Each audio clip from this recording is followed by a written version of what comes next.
What's up, everybody? Episode 14, Coffee with the Coaches. Great intro, Marge. I feel good. I got my hair cut. Somebody take the scissors away from this woman. Nick, take it away. All right, guys. Actually, Eric, you take it away. Nick, screw you. Good board, Eric. I'll take it. Okay. Murph stuff. Yeah.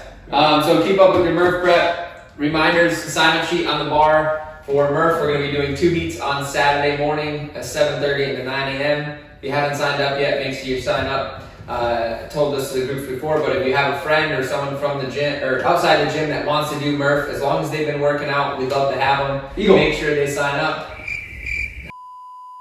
All right, we reshooting this? No. We're going for it? Sarah, cut. Action. Sarah was not happy with last week's performance. Really? Wasn't it? Yeah, she said it was too much BS. We Okay. got too far down the rabbit hole of all these random things. What are the 3 biggest or most common fitness myths you come across? And what do you think about them? Suzanne, I want to watch you guys for that long. Sarah, good luck Alright, with this back one, on right, track. pal? Murph. Alright, Murph stuff, Saturday, May 29th. Got 2 heats, 7:30 and 9. Sign up sheets on the bar, make sure you sign up for that. There is a column on there for food. This is more for us to get a head count on people that are interested in hanging out after Murph that would like to have some food. We'll get you some more details on that. We're trying to get a head count and then we'll be able to kind of sell a food ticket and we'll let you know what all that stuff is. Obviously, as always, if anyone wants to bring a side or a dessert, we need some post-workout fuel for Murph. So our Murph short order went in on Friday, so those are in the works. Hoping to have those guys for you as soon as possible. That's all I got. Guys, paint night, we're making it happen. We're going to finalize the date. I think by the time you see this video, we'll have some stuff out. Either sign up on the bar, you know how it works. Doubt it. So check it out. Doubt it. Got it what? You bet you don't have to I'm just say. saying, Monday there will not be no more details. Wow, you heard it here. All right, if it is there, Nick has to shave his mustache. Wait, reminder. I'm not sure if you did it on purpose, but we're doing a gym-wide Murph stash event. You got to grow out your mustache for Murph. Let's go, guys. Mustache May. You can do it. I'll do it. He's got a great mustache. Do it. Just because you got the. You gotta start now. Yeah. I've been going strong. You gotta start like a couple months ago, actually. 6 days in. All right, questions, Box. Let's rock it. Question Let's is, roll with it. Sarah needs these chop, you know? can we get 7.5 pound dumbbells? Lily. Oh, do they make those? I was thinking 7.4 pounds. So. Yo, we can get the The attachments. magnets? The magnets. 7.4 only. I don't know if they make 7.5. So maybe I've seen 8s before. That seems Yeah, she did say or 8. All right. You've seen 8? We'll have to see. We'll have to look up on Rogue or somewhere. Can we please do a summer apparel order of non-Lululemon clothing? Whew. We need more override gear. You need more override gear? Murph. I thought we were doing Murph. We're gonna do the Murph shirt. We'll talk to Tay. I've got some ideas in the works. We'll see if we can get like a regular apparel order. T-shirt. Shirt, tank, something like that for Tee it up. the summertime.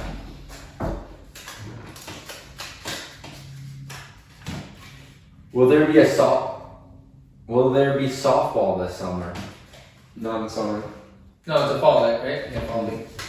Will it be in the fall? That's a good question. Chris Griffin. Yeah, ask the commissioner. He's the man to ask, yeah. Yeah, that was fun. We should definitely do that again. Come back. We're gonna make a fight for the crown again. Come on, Nunez.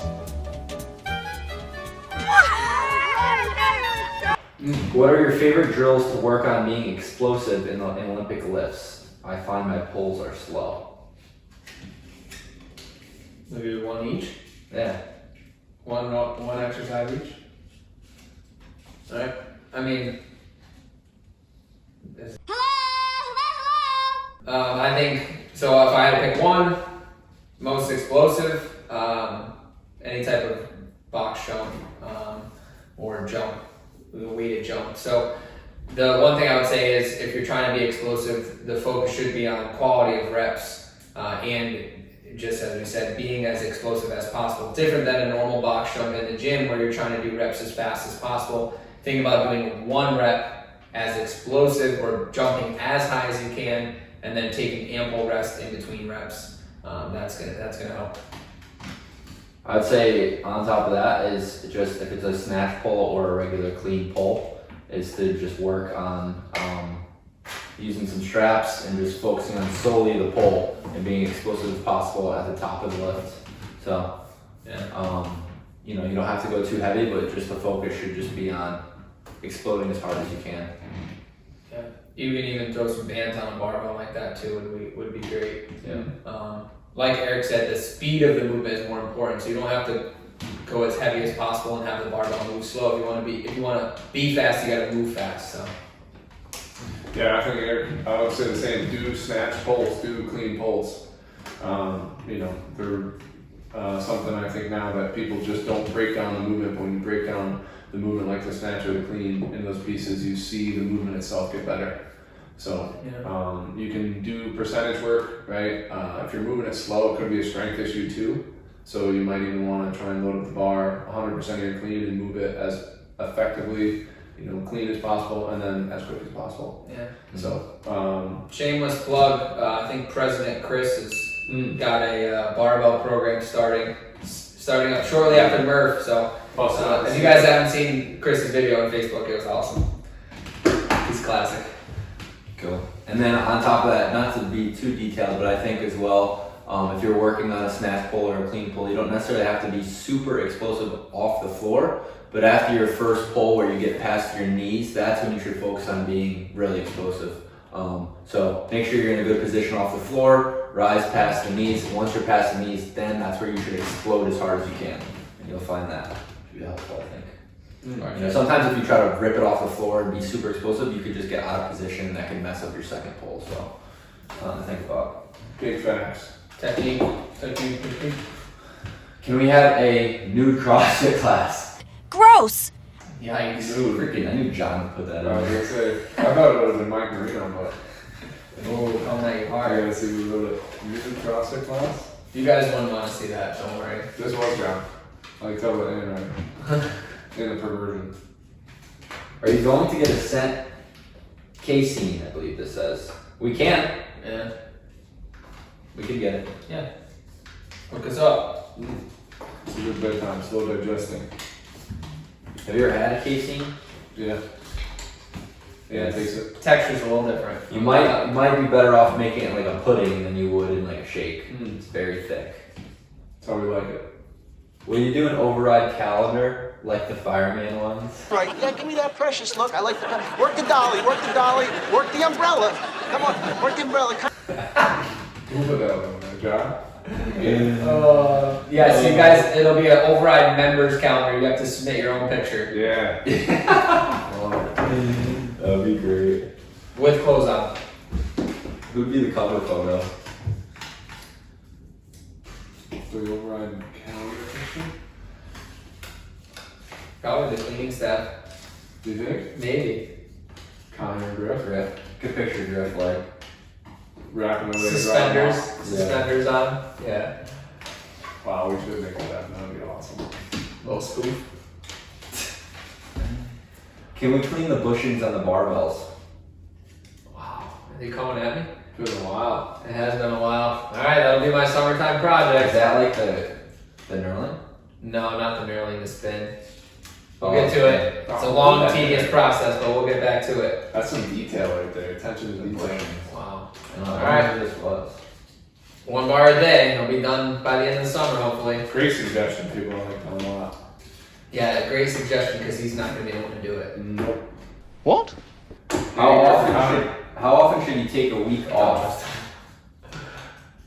That's a good question. A week off. A week off. I think a week is a little much, but Yeah, so I don't know. I'll take this one first because I guess for me, I took a week off. I took like 2 weeks off almost. I took 1 week completely nothing, no exercise. The only thing I did was walk pretty much and stretch.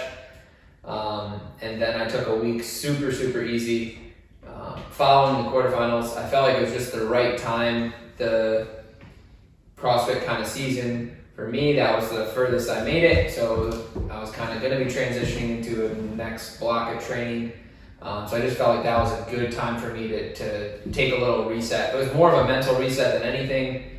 I think sometimes the ins and outs of training and warming up and, you know, constantly putting yourself mentally in the stressors of, all right, I'm trying to do this as fast as possible, or every set counts, like taking some time to just mentally give yourself a break, do what's fun, do what you want to do was huge.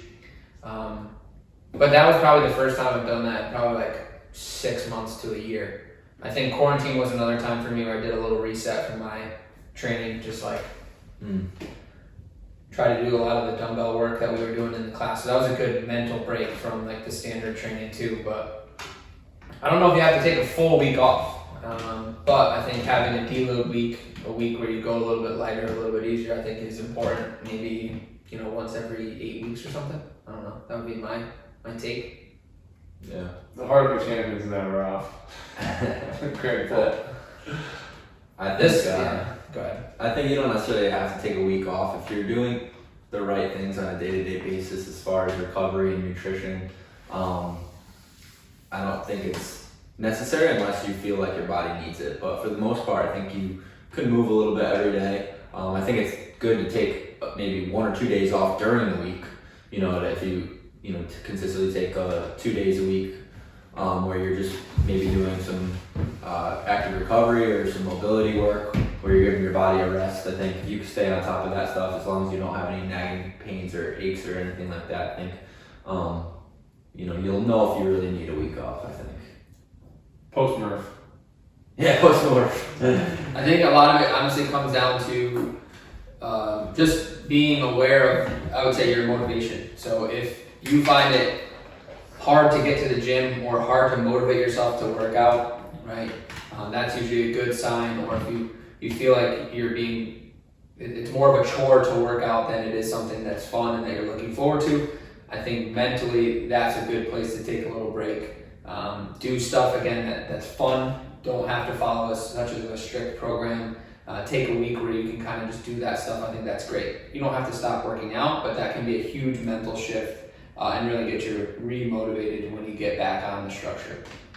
But like Eric said, I know Marsh's team, no such thing as overtraining, but Just like they're recovering. yeah, prioritize your sleep, prioritize your food. But if from a motivational standpoint, yeah, if you need a break every once in a while, go for it. Whoa, green card.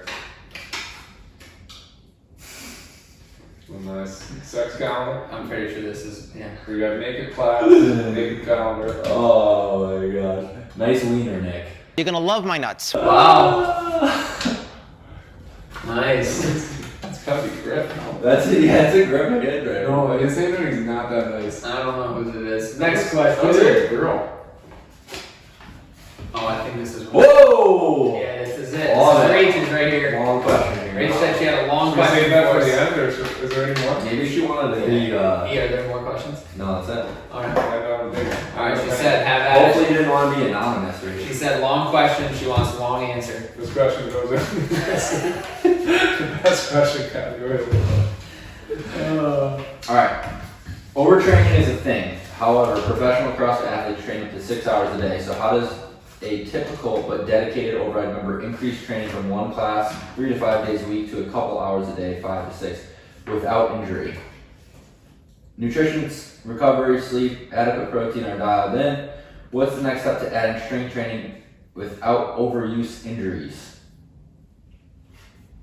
Alright, well, Maybe you I would say first off, all of this is going to be, or should be, a progression. So you're not going to go from a typical, let's say you're doing one class 5 days a week. You're not going to just start to go to doing double sessions every day, right? This should be something where you should, one, talk to a coach, obviously, to specifically let us know what you're looking for, what you're trying to train more of. But it should then start with, okay, maybe I'm going to do one double session a week plus my 5 normal classes, and then you move to 2, and you slowly kind of just build the tolerance to train more. That would be my first kind of step in the equation, and then continuing to probably add more food and more sleep into your diet than you might think. I think the people that are training that amount are eating an absurd amount of food, and it's a lot more than what most people think of. Yeah. So That was the first thing that I thought of too, was just make sure you're progressing it. You're not going from 1 or 2 hours a day to 6 hours a day. You know, all the CrossFit athletes that are training 6 hours a day, they were once, you know, just doing a class a day, and then they slowly were just adding training sessions in, so their body was able to acclimate itself to the volume. And then, yeah, my other thing was the nutrition. I think was probably one of the biggest parts is, you know, if you say your nutrition and your recovery is dialed in now, but if you start adding in hours of training, you know, you're gonna have to make an adjustment to that. You know, specifically probably carbohydrates, you're gonna have to eat more of to give your body energy to help get through those workouts. Obviously, protein's important as well, but you know, if you're increasing your work, then you gotta fuel that as well. Yeah, I think that much commitment is going to be a big mental sacrifice, but there's definitely things like recovery tools, ice bath, sauna use, you know, things that would be effective for adding up, but really dominating your nutrition and sleep is going to be 95% of it. I think the other biggest thing to me that's been a big thing for myself, and something I think for a lot of people, is doing a program with good intention and good purpose. You know, you don't just add volume and add hours into your training. You should have intention and purpose behind what you're doing, and you might find that you don't need, you know, 6 hours of smashing yourself against the wall.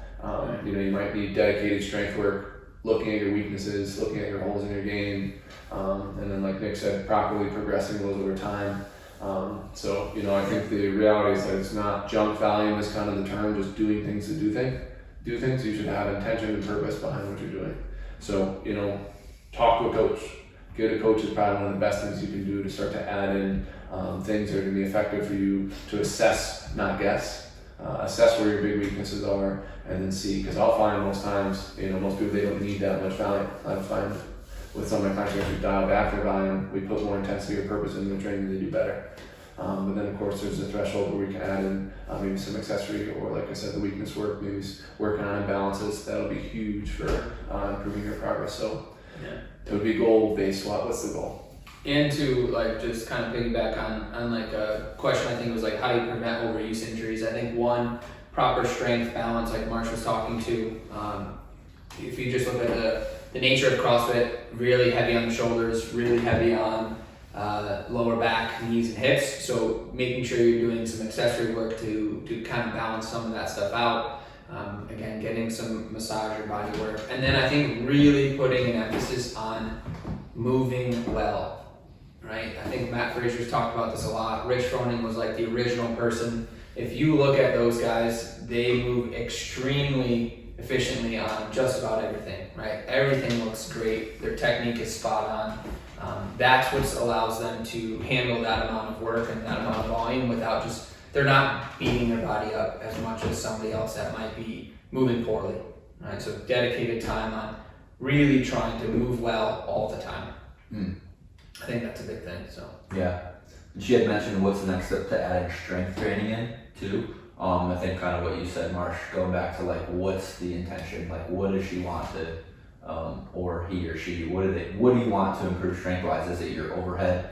Is it your squat? Is it your deadlift? Is it everything? Because then you can have some intention to your program as far as, okay, we're gonna squat once a week, or we're gonna squat, you know, overhead press twice a week, whatever it is. So I think understanding what it is that you're trying to improve strength wise, and what are your weaknesses and what are your strengths.